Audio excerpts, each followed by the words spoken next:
Hi everyone. In this video, we are going to see the summary of the essay Women and Literary History written by Dale Spenter. Dale Spenter is an Australian writer. She was born in 1943. She is a living writer. Now let's see the biography of the author Dale Spenter. Dale Spenter is an Australian feminist scholar, teacher, writer and consultant. She was born on 22nd September 1943 in Newcastle, New South Wales, Australia. In 1983, she was the co-founder of and the editorial advisor to Pandora Press. She was the series editor of Benquin's Australian Women's Library from 1987. Now she resides in Brisbane, Australia. Her age is 79. Women and Literary History is an extract from Mothers of the Novel, a book on 18th century women writers. It describes the suppression of women's writing. It raises the questions concerning the disappearance of so much writing by women from the literary canon and literary history. It raises the questions like how and why has women's writing been excluded, and does it matter? It suggests that the suppression of women's writing entails the corresponding suppression not only of women's achievements but of women's meanings and values. Dale Spenter shared her own experience in this essay. Once she checked the course offerings of the English department of Sydney University. In 1985, of 25 courses, only one is devoted to a woman writer and only 3 include women writers. The title of the course is The Place of Women, but it gives pride of place to men. There are 3 out of 4 texts used being by male authors. In 25 years, with the pressure of the contemporary women's movement, no progress has been made to give women recognition in this reputable university establishment. Dale Spenter says that her university education was peculiarly biased or limited, but it appears to have been fairly representative. In this essay, Dale Spenter says about the literary history of women writers. There was a well-cultivated impression that men had created the novel and all the initial formative writing had been the province of men. And there were no women novelists before Jane Austen. In 1957, Ian Watt wrote an essay on the early novel titled The Rise of the Novel, Studies in Defoe, Richardson and Fielding. In this essay, Ian Watt says that novel was begun by Defoe, Richardson and Fielding. There was a belief that the genius of these 3 men had created the new form that is novel. People were forced to accept the view that men are good at writing novels. Library catalogue, bookshelves and bookshops were filled with books authored by men, and old and new editions of male novelists were found everywhere. We can find no old editions of women's novels or republications when browsing through bookshops. They created the belief that it was only men who had participated in the initial production of novels and women had not written books. Ian Watt, in a note of the rise of the novel, has written that men were to be congratulated for the birth of the novel. Only one woman who entered into this field only after men was Jane Austen. Jane Austen was a heir of Fanny Burney. In this note, Fanny Burney is mentioned on only 3 occasions in less than 3 lines. Regarding women novelists, there was no one to speak of before Jane Austen. All were made to believe that for women, Jane Austen started it all. At that time, women were capable of producing novels in fully fledged form and without the benefit of female models. Many women novelists produced their superb novels before Jane Austen, but they were made to disappear from the literary history. In reality, women novelists more than a century before Jane Austen wrote fiction. Some important women novelists were Duchess of Newcastle, Aphra Behn, Fanny Burney, Delarey Vere Manley, Eliza Haywood, and Maria Edgeworth. They were from different backgrounds, different regions, and with different concerns, published well-acclaimed novels by the end of the 1700s. Jane Austen is not an originator, but an inheritor of women's literary traditions. She is seen to inherit a literary tradition from other women novelists before her. Women and their existing writings raise many questions about the traditions of women and also the traditions of men. Novel came into its own during the 18th century. 2000 novels were produced by the end of that century. Some were written by men, some by women, some by sex unknown authors, and some were anonymous publications. But the distinct impression is that the 2000 novels were written mainly by men. And there was the belief that women played no part in these productions. According to Dale Spencer's finding, there were 100 good women novelists in the 18th century and they produced almost 600 novels. Women novelists had half share in the production of fiction in the 1700s and they have all disappeared. Those 600 novels by women are all excellent novels with high literary standards, but they have unfortunately been lost. Well-acclaimed women novelists like Eliza Haywood were eclipsed. In literary history or history of letters, in 1700s there was a belief that women did not write novels or they did not write good novels and the men have been the significant and better novelists. Many women have tried to increase their chances of publication by pretending to be men and they use male names as their pen name.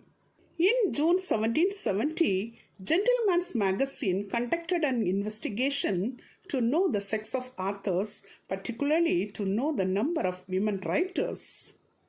It was found that among other literary frauds, it has long been common for authors to affect the style and character of ladies. In the 18th century, women novelists were eclipsed, and in the 20th century, the novel was seen as the female forte. In 1773, Monthly Review stated that in the 18th century, the field of fiction was filled by ladies, and in the 19th century, women novelists were not only plentiful, but also they were good.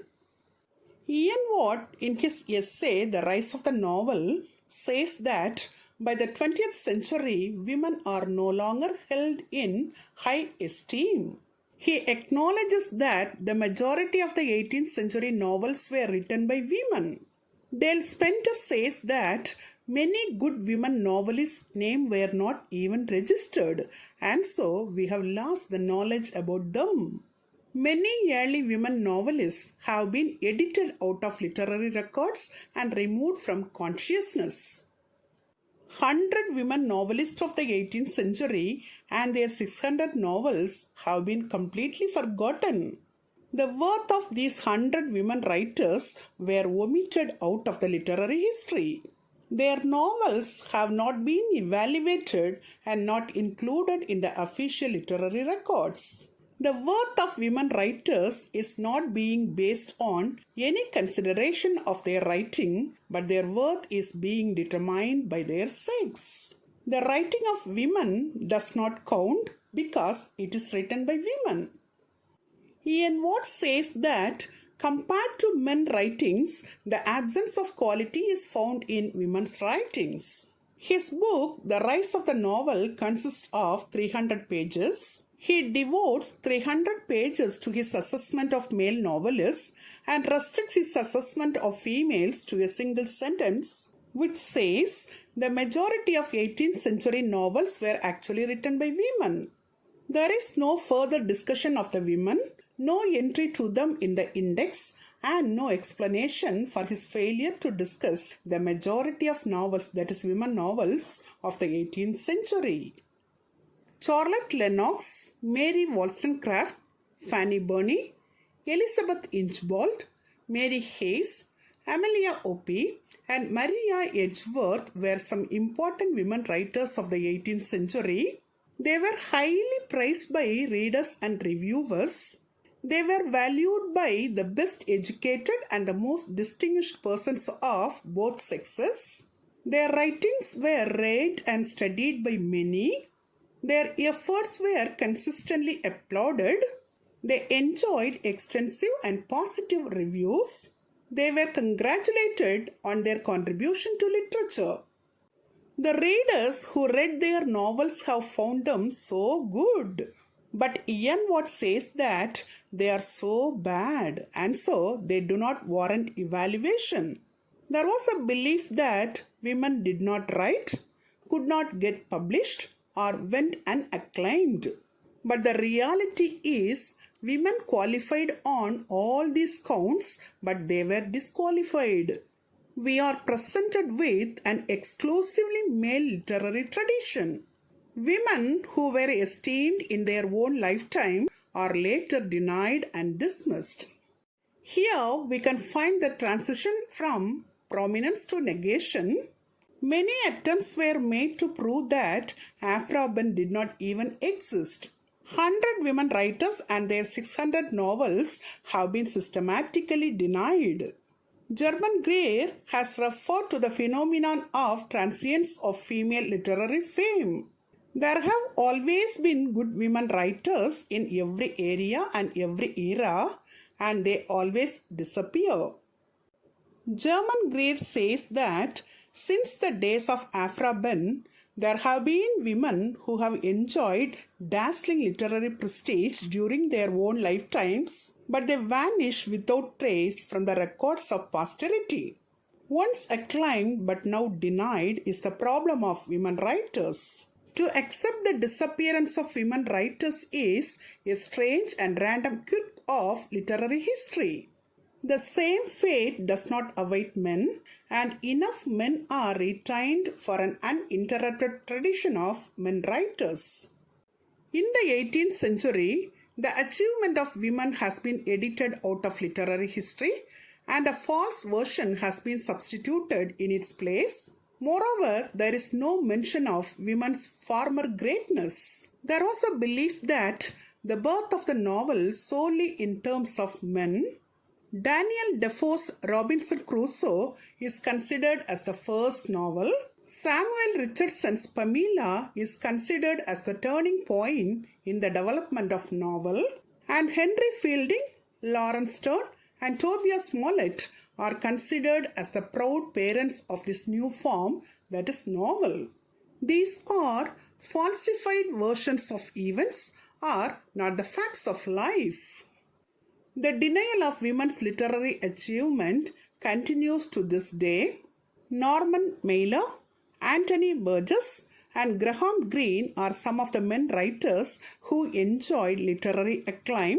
Fay Weldon, Alison Lurie, Edna O'Brien, Erika Jong, Marilyn French, Anita Bruckner, Mary Gordon, and Margaret Drabble are some of the women writers whose achievements have been edited out of literary history. During the 18th and 19th centuries, literature became increasingly institutionalized. Decision-making powers were in the hands of men. Dominance of men as critics and writers became the reality of the literary world. Male-dominated literary tradition was found in that male-dominated society. Men found fault with women and their writing, and they favored their own sex. Women were denied the right to their own creative resources. The creative resources of women were taken by men to increase their own. Men conceived the idea for their writings from the women writers, and they neglected women's creations. Men took from women what they want and leave the rest, which they determined to be of no value. Men writers and critics can deny women's creativity and appropriated women's efforts, claiming women's achievement as their own. For example, Eliza Haywood and her writings were appropriated by her male colleagues. In the eyes of the critics, Eliza's achievement is denied and becomes the property of the men. She is reduced to the stature of a mere copier. All the women novelists of that period faced this. The reputation of men is built at the expense of women. This is nothing other than the theft of women's creativity.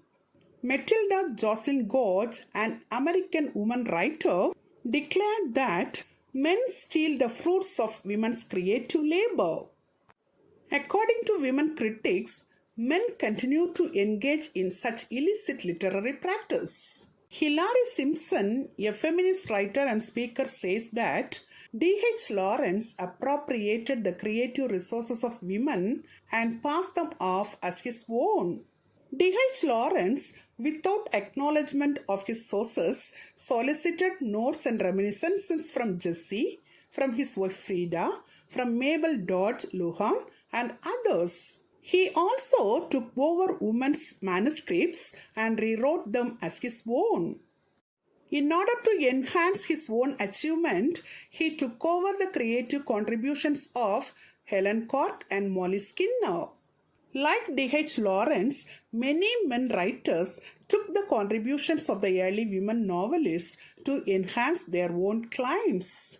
F. Scott Fitzgerald, an American novelist, took the creative resources of his wife Zelda Fitzgerald's diaries as his own property and built his novels upon them. He used her creativity as the raw material for his work. The practice of men stealing women's creativity was considered an accepted practice. Great writers like Samuel Richardson, Thomas Hardy, and William Wordsworth also took the writing of women and used it for their own ends.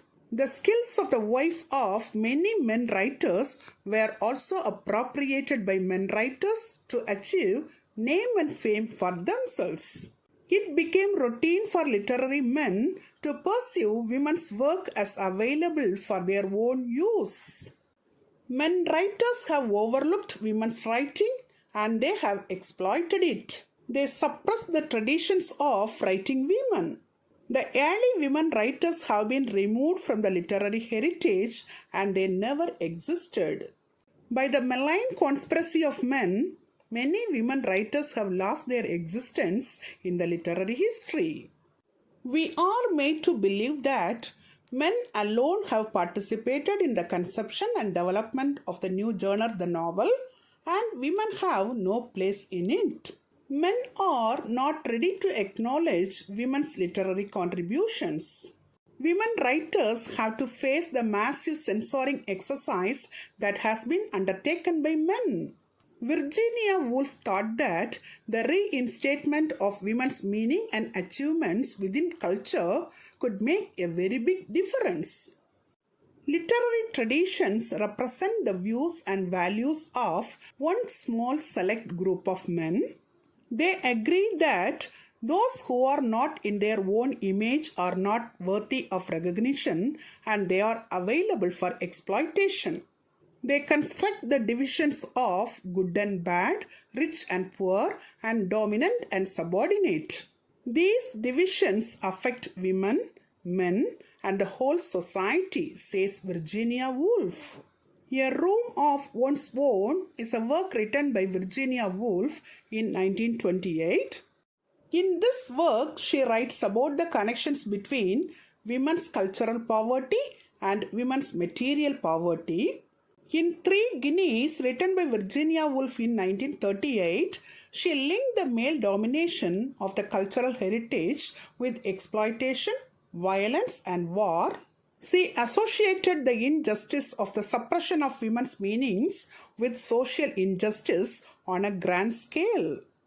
She insisted that women's different meanings should be reinstated in literary and other cultural traditions for the sake of society and the survival of the species. Moreover, she says that to fully understand the world and the way the world worked, the view of men was simply not enough.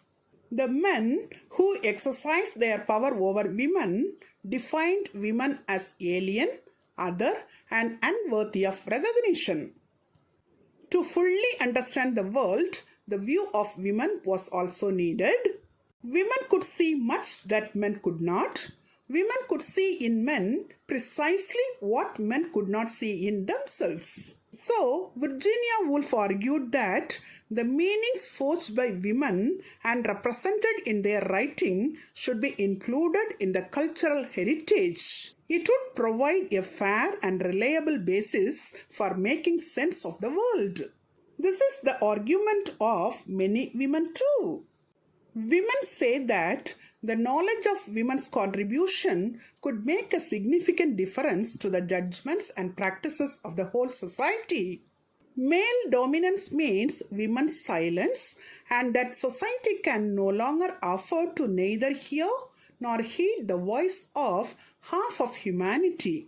Women are kept out of the cultural traditions. Women insisted that we have a heritage. It is comprised of nothing other than political propaganda. Here, the powerful, that is men, decree their worldview as the only worldview. Those who differ from the powerful, that is women, are censored, suppressed, and outlawed. Men have removed the women writers from the literary history and presented a biased version of literary history. To reclaim and revalue themselves, the women writers have to take a political stand and to challenge the propaganda of a dictatorship.